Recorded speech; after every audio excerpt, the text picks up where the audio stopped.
Il appela Esav, son fils aîné. Vayomer Elav Beni, il dit mon fils. Vayomer Elav Ineni, il répondit me voici. Attention, on est en train de parler donc d'une situation où Yitzhak est en train de perdre la vue. En tout cas, on nous dit justement qu'il a la vue faible. D'où vient cette vue faible? Juste avant, dans le pasuk aussi qui est cité dans la page 2, Vatiena morat ruach le Yitzhak ul Rivka, les femmes d'Esav sont amères, sont difficiles à supporter pour Abraham, pour Yitzhak et Rivka. Pourquoi sont-elles difficiles à supporter? Parce qu'elles font de l'idolâtrie, qu'elles apportent des encens pour l'idolâtrie. Et si Yitzhak est en train de perdre la vue, d'après certains commentateurs, c'est justement parce qu'il a été incommodé par les fumées de ces encens, de ces offrandes apportées à l'idolâtrie. Donc on est en train de parler d'un Yitzhak qui est conscient que ces belles filles, les femmes d'Esav, sont des femmes idolâtres. On est bien d'accord, c'est ce qu'on vient de dire. Et qu'à cause de ça, il est en train de perdre la vue. C'est une des explications. Et on nous dit qu'il appelle Esav béni, il lui dit Hineni. Qu'est-ce qu'il veut faire? Il veut le bénir. Il y a un Targum Yonatan ben Uziel. Yonatan ben Uziel, vous ne l'avez pas? Je l'ai devant moi. Ukra yat Esav vere rabba be'arbesa benissan. Quelle date? Quel jour il a appelé son fils Esav? Vous savez quel jour? Le 14 Nissan. Ve'amarle, il lui dit, Beri, mon fils, halayla den ilae meshabrin mare alma. Cette nuit-là, c'est une nuit où on loue le maître du monde. Ve'otzre tilin mitpatrin be. Les réserves de rosée s'ouvrent cette nuit-là. Vous connaissez tous le fait que le premier jour de Pessah, la tefila de Shacharit en Moussaf, on fait Morid Atal, on fait la tefila Tatal. C'est le 15 Nissan. Donc, Yitzhak appelle et ça veut dire c'est le bon moment pour te bénir. Je vais te bénir la nuit du Seder. La nuit du 15, je vais te bénir. Voilà ce qu'il dit. C'est la bonne journée, la bonne nuit pour toi. Pourquoi? Parce que les réserves de rosée s'ouvrent ce soir-là. Voilà ce qu'ils disent. Et aussi, c'est le moment où on doit louer la Kadosh Baruch Hu. Donc on est en vérité en plein dans Pessah. Et Yitzhak en est conscient. Il sait que c'est Pessah. D'accord? Très bien. Alors écoutez bien la question que je vais vous poser. Il demande à ta sanachelecha teliecha vekashtecha vetseatzede vetsudalit saïd. Il demande, s'il te plaît, Esav, va me prendre du gibier. Va me prendre du gibier. Pas de problème, c'est ce qu'il va faire. Aseli matamim kasher ahavti. Fais-en mon ragoût comme je te l'aime. Viavi ali veochela, serre-le-moi que je mange. Bavur tevachecha nafshi veterevamut.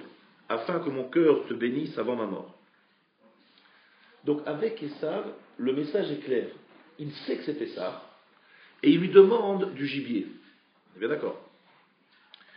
Qu'est-ce que fait Yaakov lorsqu'il veut prendre la place d'Esav? Eh bien c'est le verset 9, toujours dans la même page. Lechna latzor, vekach li misham shne gedayezim. Rivka demande à Yaakov, va au menu bétail et prends-moi 2 beaux chevreaux. Et j'en ferai pour ton père un ragoût tel qu'il l'aime. Donc c'est 2 beaux chevreaux. On est bien d'accord? Pourquoi 2 chevreaux? Tout le monde sait très bien qu'une personne âgée, même une personne bien portante, elle ne va pas manger 2 chevreaux. 2 chevreaux au repas, au dîner, ça fait quand même beaucoup, hein, même si on a un bon appétit. C'est quand même incroyable. Alors évidemment, vous connaissez toutes et tous l'explication qui est donnée par le Chachamim, dans Yonatan ben Uziel également, c'est qu'il a demandé d'apporter le Korban Pessah et le Korban Chagiga. Pesach et Chagiga. Ça veut dire 2 chevreaux. L'un pour Korban Pesach et l'autre pour Korban Chagiga. 2 chevaux. L'un pour Korban Pesach et l'autre pour Korban Chagiga. Qu'est-ce que ça veut dire? Ça veut dire, à Botaï, que là, on est en train de marquer la fête de Pessah. Parce que pourquoi on parle encore de Pessah? Fête de Pessah. Donc, question très simple. Si vraiment on est conscient que c'est Pessah, et on l'est, parce que Esav l'a fait, pourquoi à Esav, on demande d'apporter du gibier, et à Yaakov, on demande d'apporter 2 chevreaux? Enfin, on ne le demande pas, c'est Rivka qui lui demande d'apporter 2 chevreaux. Quelle est cette différence? Il y a deux gestions. À Esav, on ne va pas lui demander les chevreaux pour faire la mitzvah de Korban Pesach. À Yaakov, on va la demander. Bizarre. Très, très bizarre. Voilà, Botaï, la question que je voudrais me poser en premier. Si vraiment c'est Pessah et qu'on veut fêter Pessah, veut marquer Pessah, pourquoi est-ce que c'est quelque chose qui vient pour Esav? Non. Pour Yaakov? Oui, il faut apporter des chevreaux. Ça, c'est la première question. La deuxième question à Botaï est très simple, beaucoup plus simple et est évidente pour tous. C'est un Midrash Rabbah dans Perek Samerhe qui me dit la chose suivante. Vahi ki zaken Yitzhak vatichena enav mirot amar Rabbi Elazar ben Azaria mirot bara mirot bera'ato shel rasha. De voir le mal du rachat. Ra'ato shel rasha. Ça veut dire que les yeux de Yitzhak ont faibli et il n'avait plus la possibilité de voir Ra'ato shel rasha, le mal du rachat. Ra'ato shel rasha. Qu'est-ce que ça veut dire à Botaï? Ici, il y a un problème de fond. On a un tzaddik extraordinaire qui s'appelle Yitzhak. Et on nous dit que ce tzaddik Yitzhak, il n'a plus l'œil pour voir et ressentir la rishout, la méchanceté de son propre fils Esav. C'est quelque chose qui est évidemment un problème qu'on s'est posé chaque année. Bezrat Hashem, ce soir, j'espère, on va essayer de trouver une solution à ce problème. Est-ce qu'il n'est pas conscient de la méchanceté du rat qui se trouve dans Esav? Il n'a pas compris ce que c'était. Si un tzaddik ne se vend pas un rachat, il y a un problème. Il y a un problème. En plus, il a souffert de la nuée, de la fumée dégagée par les kétorettes de ses belles filles. Donc c'est dingue. On est en train de parler de quelqu'un qui souffre, qui voit clairement que ses belles filles sont en train de faire la Avodah Zarah. Donc il sait qui c'est ça. Donc ça c'était le deuxième problème. Troisième problème. Même si tu fais une bracha et ça, je ne comprends pas pourquoi. Mais pourquoi tu fais la bracha à Yaakov? Tu ne fais pas la bracha à Yaakov, tu fais au moins 2 brachot. Yaakov c'est bien un tzaddik, on est d'accord. Il est conscient que Yaakov c'est un tzaddik. Donne-lui de la bracha aussi. Ou une bracha pour Yitzhak, on partage, une bracha pour Yaakov. Bon, ça c'est des questions très simples. Je pense que vous avez tous et toutes compris l'importance de ces questions. Donc je vais essayer, Bezrat Hashem, aujourd'hui, de trouver, Bezrat Hashem, des solutions. J'espère des solutions fortes à ce problème. Alors, il y a un verset que je voudrais qu'on lise ensemble, toujours chapitre 27, verset 27, le dernier passou qui est rapporté à la page 2. Vaïgash vaïshaklo, vaïarach et reach begada vaïvarecheu, vaïomer reach beni, ke reach sadeh, asher berecho Hashem. Il a senti les odeurs de ses habits, il le bénit, et il regarde l'odeur de mon fils, c'est comme l'odeur du champ que Hachem a béni. Qu'est-ce que ça veut dire, Botaï?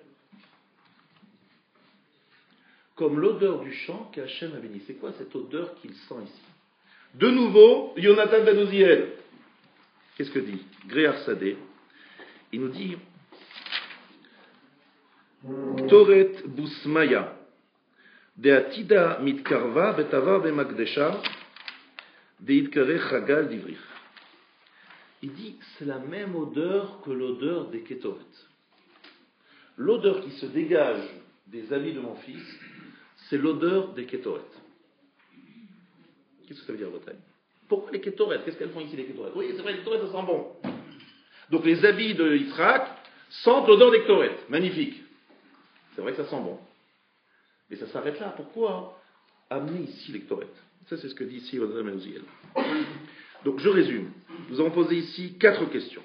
La première question, c'était de savoir si c'est Pessah, pourquoi Esav, on lui dit amène du gibier, et pourquoi Yaakov, il pense que c'est normal d'apporter 2 chevreaux. Si c'est le soir du Pessah de Seder, il faut m'emmener des chevreaux ou pas? C'est quoi ce gibier? C'est quoi ces chevreaux? Problème. Première question. Deuxième question, est-ce que Yitzhak, qui a les yeux qui ont faibli parce qu'il a été importuné par la fumée de la Avodazara, ce Yitzhak-là, il n'a pas compris que Esav, il a mal tourné. Ce tzaddik Nisga, il ne comprend pas, il ne sent pas la richoute, le mal qui est autour de lui, il ne sent rien. Question classique.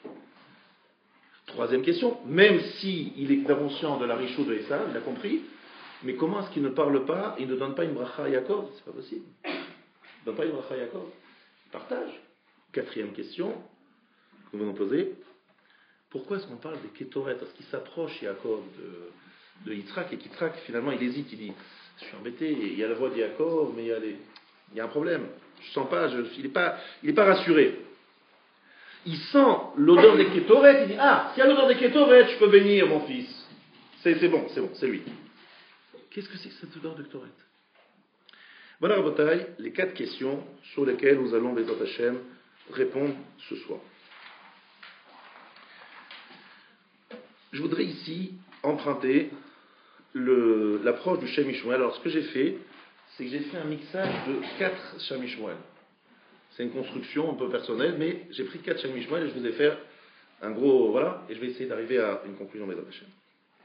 Écoutez bien, parce que pour moi, c'était en tout cas nouveau, je ne l'ai jamais entendu. Je voudrais qu'on étudie ça ensemble. Alors, le Shem Mishmuel, vous avez la page 3.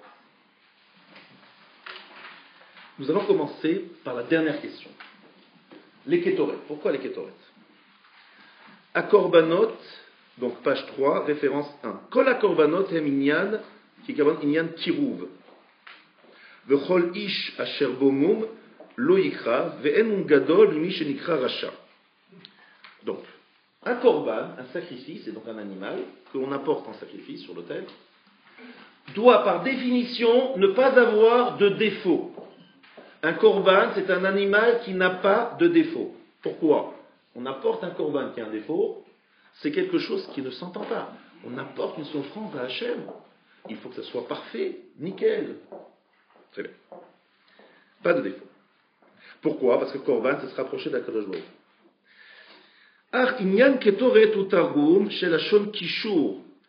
Écoutez bien, là c'est quelque chose de fin, il faudrait que vous compreniez bien ce qu'il dit. Il dit, ketoret, ça veut dire kashur. Ketoret, kashur, attaché, lié. Vaïno de kol chet ou mahmat achashrut vehaester. Toute faute vient parce qu'il y a une obscurité, quelque chose qui cache. Que omram en adam over avera elaim ken nichnesabo ruach shtut. Un homme ne fait une avera que si un vent de folie est rentré. Je n'avais jamais compris ce pshat, il dit que c'est un pshat nifla. Il dit qu'en fait, pour fauter, il faut qu'il y ait Rocher et Hester. Qu'est-ce que ça veut dire? Ça veut dire en fait, le Ruach Shtut, le vent de folie, c'est quelque chose qui fait écran, qui bloque, qui fait une séparation entre deux choses. En quoi? Quelle séparation ça fait? Achashrut va Hester en priya pirud mishorsho, acheen ashoresh meirbo. La racine, le shoresh n'éclaire pas. Il n'y a pas d'éclairage du shoresh. Donc, c'est pour ça qu'il y a une séparation, un éloignement, et donc, on peut fauter. Je vais expliquer ce que ça veut dire. Ça veut dire tout simplement, Rabotai, qu'il faut voir l'homme autrement que ce que vous voyez avant de venir. Avant de venir, vous pensez que l'homme fautait, parce que tout simplement il est faible, parce que tout simplement il trébuche. D'accord, l'homme il faute. Non, Rabotai, écoutez bien ce que je vais vous dire maintenant. L'homme il faute parce qu'il a des pulsions, c'est sûr. Mais il faut savoir qu'on a en nous quelque chose qui est un shoresh hameir. Il y a ici une racine, quelque chose au fond de nous, qui, normalement, est censée donner un éclairage. Elle existe, la lumière est là. Qu'est-ce qui se passe? Cette shoresh, cette chose-là qui est claire, qui a la vérité en elle, qui est pleine de lumière, et séparés par des écrans. Ces écrans-là, ça s'appelle Ruachshtut. C'est-à-dire pour pouvoir fauter, il faut que j'arrive à effacer, à éteindre ou à mettre des barrières, des séparations entre ce shoresh, cette racine lumineuse, et moi-même. Umemeila, kasher chazar venikshar chevel kosef, ad me'ataor matre rabachoshech. Alors écoutez bien, c'est là qu'il faut bien comprendre. J'ai quelqu'un qui se trouve au fond d'un puits. Au fond d'un puits. Il est au fond du puits et il crie « Sauvez, SOS, sauvez-moi » Qu'est-ce que je fais? Je lui tends une corde. Et il prend la corde, moi je suis en haut et lui il est en bas. Il saisit la corde. Au moment où il saisit la corde, qu'est-ce qu'il ressent celui qui est dans le puits? Il dit voilà, je suis sauvé. Mais il est encore dans le puits. Il est dans le puits. Je suis sauvé, pourquoi? Parce que j'ai une corde, je vais monter avec la corde et je vais sortir du puits. Mais il n'est pas encore sorti. Oui, mais il a la corde. Il a un lien, quelque chose qui le relie à cette personne qui est à l'extérieur qui va le sauver. C'est sûr que le sentiment de quelqu'un qui est dans un puits avec une corde n'est pas le même que celui qui est dans une puits sans corde, c'est évident. Donc il sent, il a la corde, il dit ah, ça y est, je suis sauvé. Je suis sauvé, mais il n'est pas encore sauvé, c'est comme s'il était sauvé. Maintenant il dit quelque chose d'extraordinaire. Tout le principe des kétoret est différent du korban. Parce que dans les kétoret, il y a ce qu'on appelle chelbena, le galbanum. C'est un ingrédient qui est le 11e ingrédient des kétoret, qui lui sent mauvais. Il y a 11 ingrédients dans les kétoret, il y en a 10 qui sentent très bon, et il y en a un qui sent très mauvais. Qu'est-ce que fait ce chelbena à l'intérieur des kétoret? Pourquoi est-ce qu'il y a le 11e qui sent mauvais? Vous le savez, on a déjà expliqué ici à maintes reprises, c'est que non seulement son association ne gêne pas les 10 autres, mais lorsque cet élément qui est le 11e s'associe aux 10 autres, c'est pas que ça sent, on le sent pas parce qu'il y a beaucoup de bonnes odeurs. C'est que les bonnes odeurs sont meilleures grâce à ce 11e qui sent mauvais. C'est-à-dire, si on le met seul, sinon c'est même pas, on ne peut pas rester dans les quatre amotes. Mais à partir du moment où on le mélange le 1 avec les 10 autres, à ce moment-là, ça sent meilleur, ça sent mieux, ça sent bon. Ça sent encore mieux parce qu'il y a ce galbanum. Viennent Chachamim nous disent. À quoi cela fait allusion? Ça lui fait allusion au fait qu'il est écrit dans les Sfarim, dans la Gemara déjà, que tout ta'anit, lorsqu'on fait un jeûne et qu'on fait une prière, et lorsqu'on fait Yom Kippour par exemple, à Kippour, le fait d'avoir un juif non shomer mitzvot, non pratiquant, c'est un plus. C'est pas un moins, c'est un plus. Parce qu'il y a le minyan, les 10 qui font Shabbat, qui font Yom Tov. Il y a le 11e qui ne le fait pas. Mais lorsqu'il s'associe aux autres, ça donne meilleur, ça donne une meilleure odeur. Il y a minyan kasher, il y a 10 kasher, il y a 10 qui font les choses comme il faut. Il y a le 11e qui ne le fait pas encore. L'associer au minyan, c'est un plus. Parce que plus que ça, Kol ta'anit shenba mifoshe Israël, tout jeune, où il n'y a pas un mécréant dedans, excusez-moi, le mot mécréant est peut-être un peu fort, mais quelqu'un qui n'a pas encore le mérite, le srout de connaître la Torah, est un manque, c'est pas un montagnite. Le tanit c'est pas un montagnite, il manque quelque chose. Vous vous rendez compte, imaginez une synagogue, vous passez à une synagogue, il y a quelqu'un qui sort et qui dit je cherche le minyan. Il dit quoi, je cherche le minyan? Il rentre, il voit 10 personnes, tout à fait cachères dans la synagogue, il dit non, je cherche le 11e qui n'est pas pratiquant. Vous n'êtes pas pratiquant si vous voulez nous aider à compléter le minyan de Kippour. Il dit, mais ils sont fous dans cette synagogue. Ils sont 10 cachers, ils veulent absolument prendre quelqu'un qui n'est pas Shomritad. Oui, parce que votre présence à vous va donner un tokev, une force à notre tanit extraordinaire. C'est le 11e ingrédient des kétoret. Donc on a d'un côté le korban, qui doit être parfait, sans défaut, et on a les kétoret où on cherche celui qui sent pas bon. On cherche le 11e qui sent pas bon. Il dit, c'est quoi la symbolique? Pourtant les deux sont offerts dans le Héchal, dans le sanctuaire. Dans les deux cas, on amène ça dans le temple. Comment se fait-il qu'il y en a un qui doit être parfait, et l'autre qui justement cherche le défaut? Réponse, c'est que les kétoret symbolisent la corde que l'on a tendue et qui est de celui qui se trouve au fond du puits. Alors c'est là, écoutez bien ce que je veux dire. Le Rav Shem Mishmael nous enseigne qu'il y a en fait quelqu'un qui est très loin des principes de la Torah et des mitzvot. Mais à partir du moment où on lui tend une corde, il se dit, moi je veux m'associer quand même à ce minyan. Je ne suis pas shomer mitzvot, mais je veux m'associer à ce minyan de gens shomer mitzvot. À partir du moment où il veut s'associer, il y a justement dans cette association, dans ce kécher, dans ce lien qui est créé par cette corde tendue, quelque chose de plus puissant que chez ceux qui sont déjà shomer mitzvot. Alors là, c'est très chassidique comme approche, mais vous allez voir que ça tient bien la route dans quelques instants. En clair, si vous avez compris vers quelle direction je vais, je suis en train de dire que Yitzhak Avinu, il savait que Esav était un homme qui avait tourné sa veste. Il savait qu'Esav était idolâtre. Mais lui, Yitzhak, il se dit, c'est le 11e Ketoret. C'est le 11e ingrédient des Ketoret. Il me le faut, je vais le prendre, je vais lui donner la bracha, ve'iten lecha Elokim, et là, ce qui va faire Esav, écoutez bien ce qu'il est en train de dire. Ce que va faire Esav, Yaakov ne pourra jamais le faire. Vous entendez? Si je donne la bracha à Esav, et qu'Esav il reçoit ma bracha, ce que Esav va faire, jamais Yaakov ne pourra le faire. Donc il faut que ce soit Esav et personne d'autre. Qu'est-ce que c'est que cette histoire? Pourquoi? D'où ça vient? Et c'est là que c'est un peu original ce que je vais dire ce soir. En tout cas, ce que dit le Shem Ishmael. C'est original parce que ce qui est d'origine arrive maintenant. Qu'est-ce que ça veut dire? Alors, il y a un midrash que vous avez à la page 3. Midrash, donc c'est la référence 3. Page 3, référence 3. Dans le midrash Rabbah, Sana kelecha zu Bavel, Feliecha zu Madai, Kashtecha zu Yavan, Vetse Hasadeh.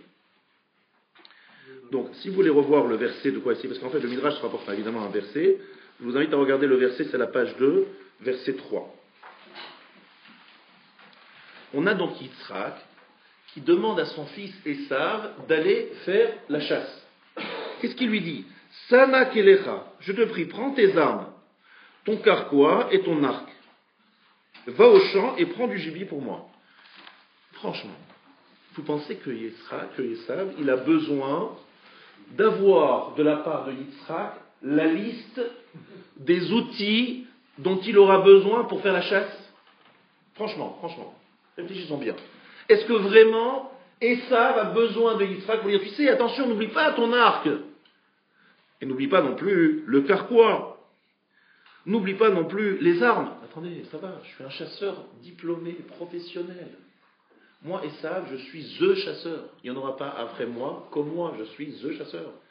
Et qui a Yitzhak, qui est un vieillard, qui est en train de, dans ses livres, il va m'expliquer qu'il ne faut pas que j'oublie mon arc pour aller chasser. Attendez. Et la Torah répète, attention, n'oublie pas ça, n'oublie pas ça, attention, n'oublie pas. C'est quoi ces mots-là de la Torah? Pourquoi ça sert? Eh bien, vient le Midrash et il nous dit, voilà ce que la Torah veut nous dire.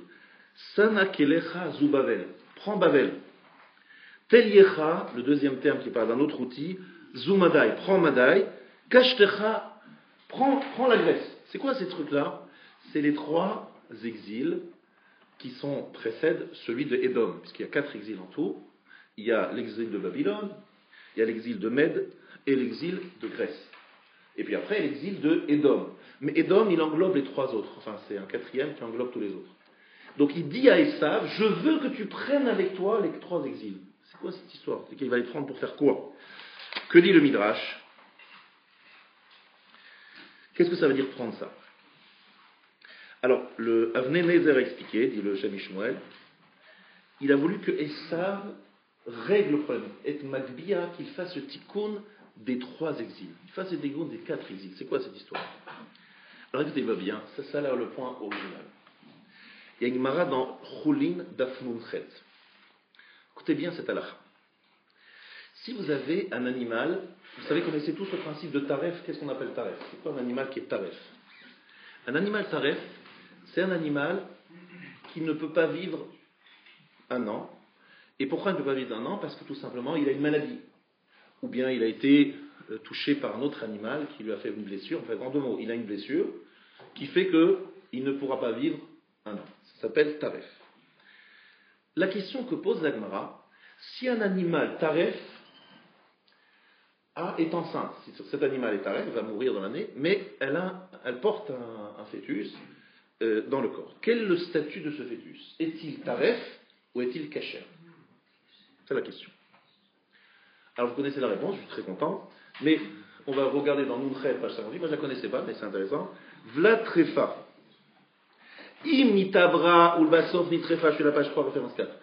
Si c'est un vla trefa, si elle a été enceinte, et qu'après elle est devenue taref, hi ou valda ni trefa. Si la tréfoute, c'est-à-dire la maladie, la blessure, est venue une fois que l'animal portait déjà son petit, le petit est taref. Comme sa mère. Sa mère, elle était, on est bien, vous avez entendu, sa mère, elle était en forme. Elle a conçu un petit bébé, un enfant qui est dans son corps. Et à ce moment-là, elle est devenue taref. Elle a une blessure, elle a une maladie. L'enfant n'a aucune maladie. L'enfant va naître en bonne santé. Mais comme la mère est taref, l'enfant l'est de fait. Il n'y a rien à faire, c'est comme ça. Par contre, dit la Gemara, aval nitrefa ou le bassof nitavra. Si c'est l'inverse, d'abord elle a devenue une blessure, d'abord elle est devenue taref, la mère, ou le bassof nitavra, et après elle a eu l'enfant, elle a porté l'enfant, vlada lo nitraf. L'enfant, il n'a pas de taref, il est caché. Vous avez entendu ce qui se passe? Ça veut dire que si la mère porte déjà l'enfant et qu'à ce moment-là elle a sa blessure, sa maladie, l'enfant est contaminé, on va dire. Par contre, si elle est nitrefa, elle est d'abord devenue malade, on va dire malade, et après elle a eu l'enfant, l'enfant n'est pas contaminé. De là apprend le Shem Mishmuel un grand yesod, un élément très important. Il est en train de nous dire, on voit de là que quoi? Si le changement c'était déjà avant et l'enfant est venu après, ça n'a aucun effet. Alors écoutez-moi bien ce que ça va avoir comme conséquence, cette histoire. Ici, on a Yitzhak Avinu qui est en train de faire un choix très important pour l'histoire du monde. Il est en train de se dire, je vais faire The Beracha qui va marquer toutes les générations à venir. Qui je choisis parmi mes deux enfants? J'ai Esav et j'ai Yaakov. Il sait que Esav est un rachat. Et il sait que Yaakov est un tzaddik. Nous, si on avait fait le choix, on aurait dit, il n'y a pas de chose, il n'y a pas de doute. C'est Yaakov qui va prendre la bracha. Rivka l'a dit, c'est Yaakov qui va prendre la bracha. Qu'est-ce que dit Yitzhak? Non, c'est Esav. Et pourquoi Esav? Alors, attention. Yitzhak sait que Esav, en tout cas il pense, que Esav a en lui beaucoup de lumière, beaucoup de force spirituelle. Ça c'est sûr, ça c'est un élément fondamental qu'il faut savoir. Et c'est vrai. Vous savez que Esav a en lui beaucoup de force spirituelle. La preuve, laquelle est la preuve? C'est qu'il va avoir comme descendants Rabbi Meir et Rabbi Hanina ben Teradiov. Ces neshamot sont déjà à l'intérieur même de Esav. Et Yitzhak les voit. Vous entendez? Yitzhak voit que chez Esav, il y a des neshamot qui sont Rabbi Meir, vous avez entendu parler, Rabbi Meir, c'est un des fondements de la Torah orale, et Rabbi Hanina ben Teradion, il les voit. Et vous savez comment il les voit? Lui, comment il voit? Il voit rien, on dit qu'il voit rien. Ben justement, moins il voit, plus il voit. C'est-à-dire, moins il voit avec des yeux de chair et de sang, moins il voit les choses qui est visible, plus il voit ce qui n'est moins visible, justement. Il voit l'intériorité d'Esav, il dit, mais dans Esav, il y a une source, il y a une richesse, il y a une force spirituelle de malade. Bon. Donc il a un fils, Yaakov, qui est un tzaddik déjà affirmé, confirmé, certifié. Il y a tous les rabbins du monde qui disent, oulala, vous avez un fils, mais alors, un grand tzaddik. Il est très fier, il travaille, ainsi. Il a un autre fils, Esav, où tout le monde lui dit, c'est une catastrophe, votre fils. Catastrophe, kata. Et Esav, il est triste. Mais Esav, Yitzhak, il voit que dans Esav, il y a Rabbi Hanan Teradion, et s'il y a ça, c'est qu'il y a quelque chose à l'intérieur qui n'est pas visible. Alors là est le problème. Pourquoi? Parce que lui, il voit cette intériorité, mais est-ce qu'il voit l'épaisseur de... Non, en vérité, il y a l'épaisseur qu'il voit, mais dont il se doute, puisqu'on lui dit que c'est un rachat et qu'il le voit que c'est un rachat.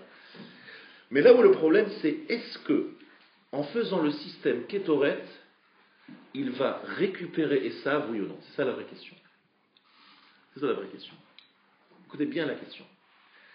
Là maintenant, il va faire exactement ce qui se passe pour celui qui est au fond du puits. Parce que quelqu'un qui est au fond du puits, il faut lui tendre la corde. Donc lui, qu'est-ce qu'il va faire? Yitzhak se dit, je vais lui tendre la corde. C'est quoi la corde? C'est la bracha. Veiten lecha Elohim ital hashamayim. Je lui donne une bracha de folie. Donc il va avoir une matana, il va avoir quelque chose qui va lui. Et lui, Esav, il va la saisir. Qu'est-ce qu'il va faire Esav? Il va remonter la pente. Il va changer.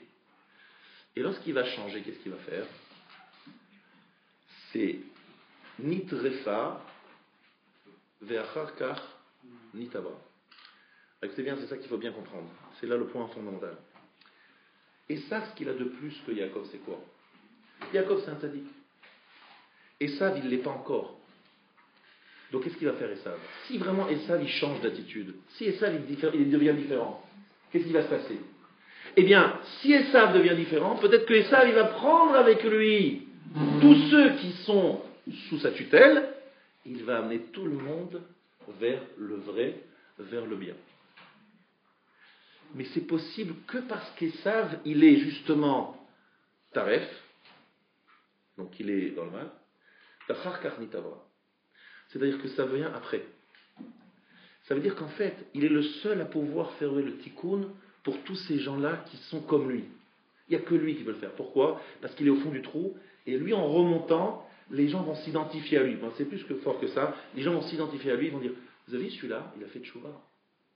Si lui, il a fait tchouva, c'est un peu comme si aujourd'hui, je traduis ça de façon un peu très simple, vulgarisée, c'est voilà, aujourd'hui vous avez en Israël par exemple, Uri Zohar, il a fait tchouva. En faisant tchouva, c'était une star. Ben, les gens ils s'identifiaient à lui, ils le trouvaient magnifique. Bon, c'est il y a quelques années, vous étiez peut-être encore pas nés, mais bon.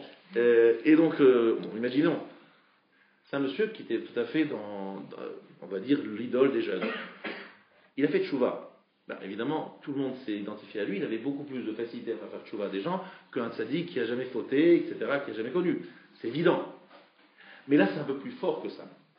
Parce que dans la bracha, il dit Veitel lecha Elohim ital hamashamayim mishmane haaretz ya'avducha amim veishtachavu lecha Elohim. Ils seront tes serviteurs. Il a nommé Esav le maître de toutes les nations du monde. C'est la référence.